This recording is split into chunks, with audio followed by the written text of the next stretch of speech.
Don't miss any Alabama football news, rumors, recruiting, any kind of news that comes out for the Crimson Tide. We have got you guys covered. Only 12% of subscribers here on the channel actually have their notifications turned on. And it's not your fault. It's actually YouTube's fault because when you hit subscribe, doesn't automatically turn it on for you. So what you got to do, go back to the main page where you first subscribe, change it from personalized to all just by hitting that bell icon so you get notified for any time we go live here on the channel or post a video. So do not miss out. Join the NOTI Gang right here at Chat Sports. Turn those notifications on for me right now.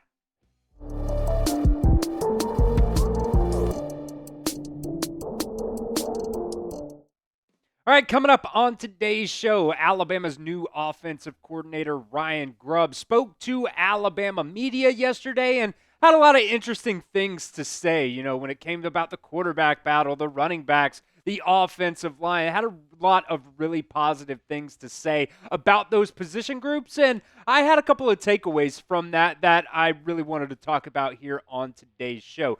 The first thing I wanted to talk about, it really does kind of sound like this quarterback battle might be more of a who is actually going to be the quarterback 2 for Alabama going into next season. Pretty much everything that Ryan Grubb, Keelon, pretty much everybody on this Alabama coaching staff who has talked to the media really kind of keeps hinting at the fact that Ty Simpson really is ahead of everybody right now as quarterback 1. But that really does beg the question, who is going to go out for those QB2 reps if big if there, Ty Simpson, goes out there and plays very well versus Florida State, and hopefully we can see a second quarterback in that game as well. But Ryan Grubb was actually asked yesterday about the quarterback snap share and how they are actually breaking it up for these guys. He said all the guys have been getting reps with the 1s, 2s, and 3s, with the exception of Ty. He is the only guy that is not taking any 3 reps. So really,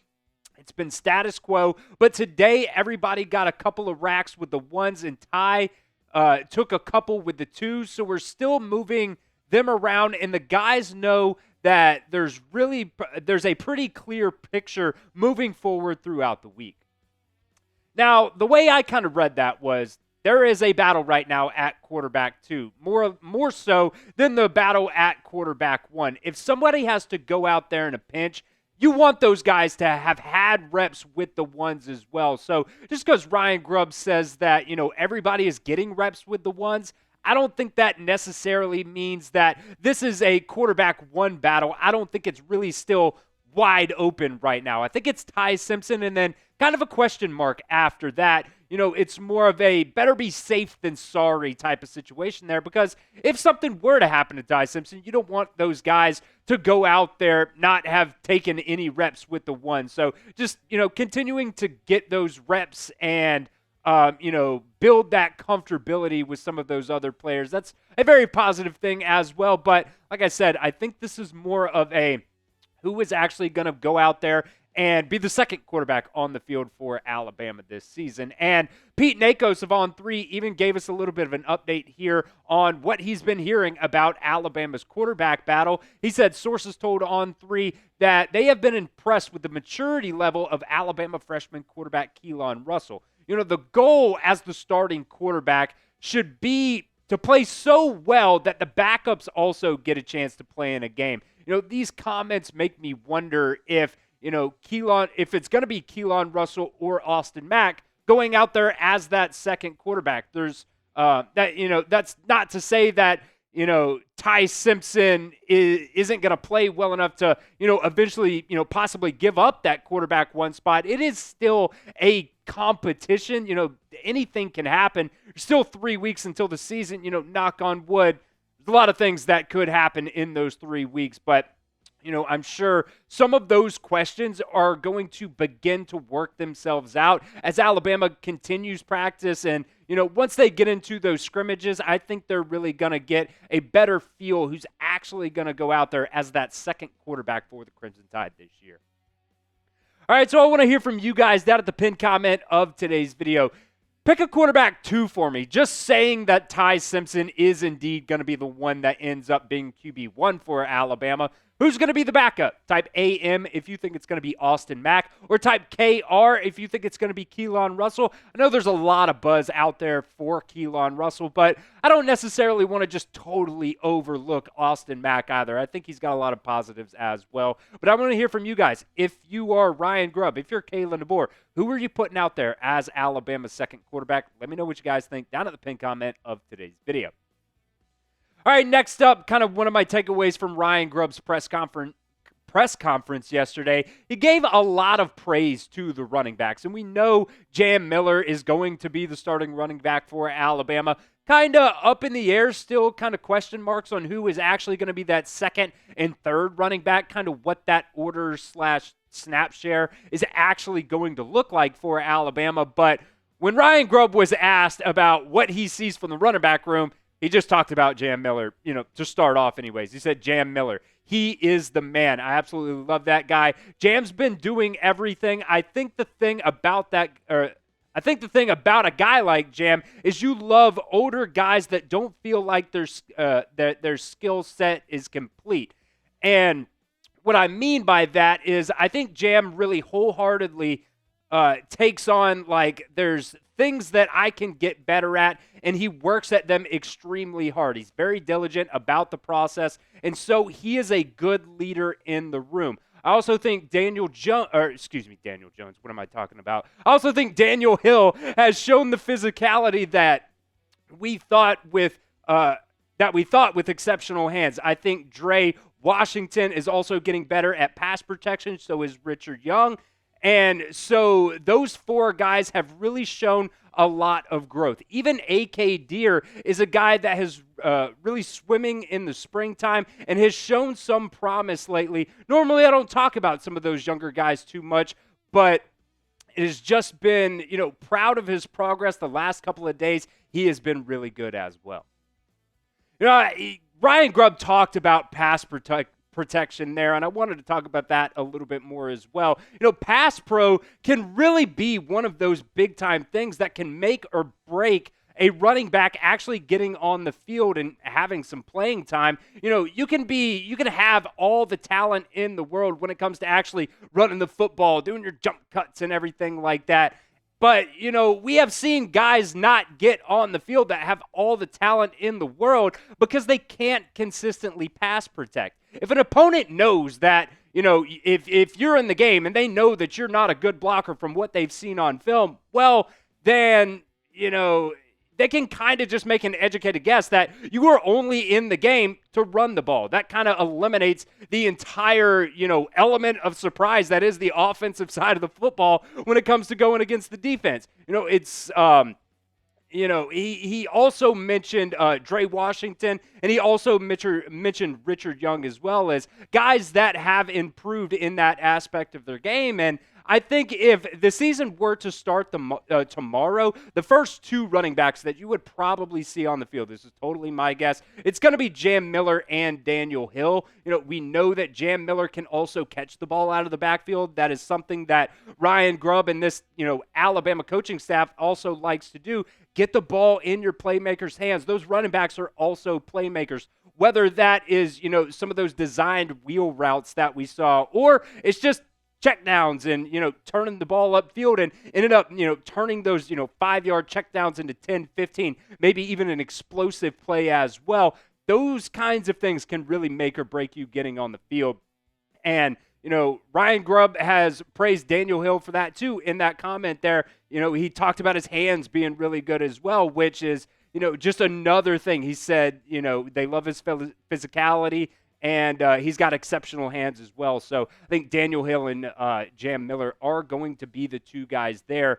First two guys, anyways, in the backfield for Alabama. There is one running back, though, that really hasn't necessarily gotten, a lot of buzz from this Alabama coaching staff is Kevin Riley. I really wonder, kind of what his progression is like right now. There really, like I said, just hasn't really been a lot of buzz about him. And even back during the springtime, it really just didn't talk about him that much. Remember back in that 2024 recruiting class, he was the number 3 running back out of high school. He was a top 75 player in the 247 Sports composite rankings. And I understand that, progress and progression is not a linear line. some guys, develop at different rates than other guys. Some guys are faster, maybe like AK Deer, maybe is a little bit faster in his progression, or I just don't really know. There hasn't been a ton of, talk about Kevin Riley. Maybe he's dealing with some stuff injury-wise too. That is a total guess on my part, but, that kind of does seem to be one of the favorite lines from this Alabama coaching staff. If there's a guy that's really, not getting out there, you heard it all last season, whether it was really that true or not from these Alabama running backs, considering they didn't put them on the injury report, but then they went out there and they got 1 or 2 carries during a game, and they're like, oh, well, these guys are banged up. Well, if they're banged up enough to not play in the game, well, they should be on the injury report. I'm not saying that is the reason that we're not hearing a lot about Kevin Riley here, but it might just be an interesting thing to, think about as well. All right, we'll continue on with a couple more takeaways here in just a second, but want to continue to push this Columbia quarter zip today just by going to chatsports.com/BamaQTR zip. You can get that for 50% off. It was $90 originally. Now it is on sale for $45. And, we looked at the analytics yesterday. A lot of people are buying them. So before they go out of stock, you need to get yours today. Like I said, it is 50% off. Just go to chatsports.com/BamaQTR zip.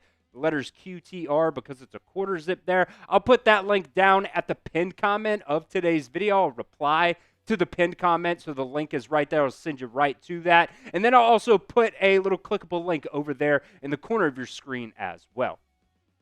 All right, the next kind of takeaway I had from Ryan Grubb's press conference here was really it was more, Ryan Grubb talked about it, but, these players and wide receivers have really been talking about the emphasis that they have put on the wide receivers being better in the blocking game this season. And in my opinion, is very, very much needed. Last year, I think there were too many instances of guys not being physical enough, trying to kind of get in the way of a defender, but not really, going and trying to block their ass to the ground, not trying to dominate some of those defenders. And, I think one big reason, in my opinion, why Kobe Prentice fell off so hard last year, I thought he was just going to continue to get better and better and better. But last year, just really didn't see a lot of him. The dude couldn't block, so they weren't going to put him on the field. You go back and watch that pick six that Jalen Milroe threw against Oklahoma.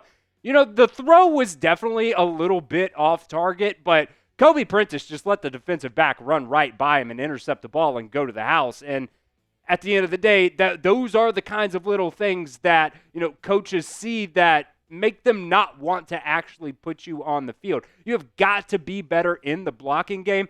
And it is a mindset type of thing. And Ryan Grubb talked about that. He was asked specifically more of, how is the transition for Jalen Mbakwe been to, the wide receiver room and, kind of having him going from tackling guys to, blocking guys. And he said, I think it's a lot of, basically having the right culture in the room. If the culture in the room isn't that is to say, hey, we catch touchdowns, but the exception is that we are going to block. And when the culture's right, it happens really quick because they are more than capable typically. Athleticism, strength, all of that stuff normally there. It's more of a demeanor or a mindset. So when the room is right, I think it happens really quickly.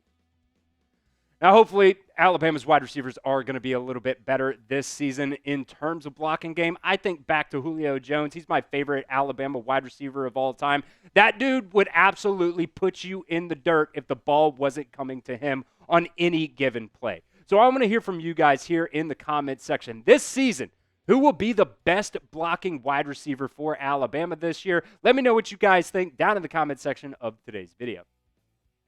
All right, next up, the offensive line got a lot of praise here from Ryan Grubb as well. And, we did our whole, PFF, rankings and everything like that they had. They had Alabama's offensive line being the best in the country this year. Now, granted, they also had them as being the number one offensive line going into last season as well. And we kind of saw how that played out. But also, before we get into the quote here from Ryan Grubb, I want to take you guys through some of the strength metrics that came out from Bruce Feldman's freak list.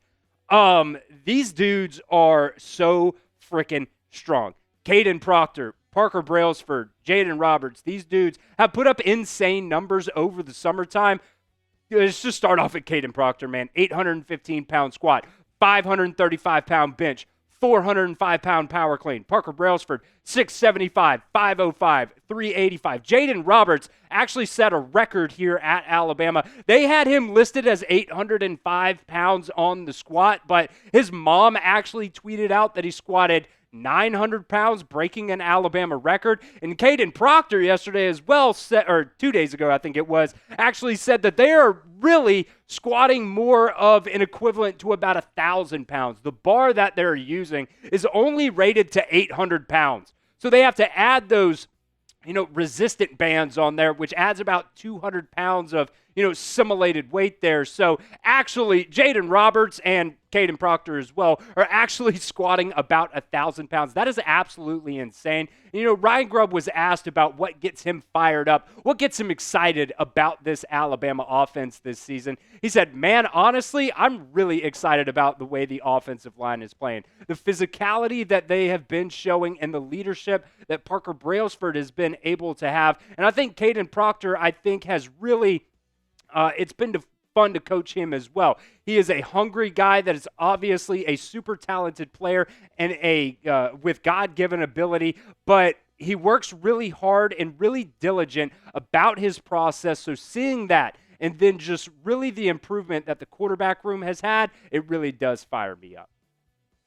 Now, that's all great to hear, and I just really hope the offensive line is better this season. I cannot wait for that first, 3rd, and 3 of the season. I know, we're going to throw the ball a lot this season, but I really just want to be able to run the ball with some authority, with some aggression, like we did in years past, because the past couple of seasons, I don't know about you guys, but I have not been confident in our offensive line, being able to get a solid, consistent push up front in the run game. I want to see this offensive line get back to being a bunch of maulers, just putting dudes in the dirt, just being, relentless in the run game. If they can get back to that, whoever is playing quarterback, whether it's Ty Simpson or Austin Mack or Keelon Russell, those guys are going to have a much easier time on their hands going into their first year as a starting quarterback in the SEC and in college football. Now, one more thing before we get out of here. I want to make sure you guys are subscribed right here to the Alabama Football Report by Chat Sports. We will be live for every single Alabama football game this year for our live watch party, so do not miss out. Make sure you guys come join the party with us. Hit that sub button. It's youtube.com/@RollTideTV.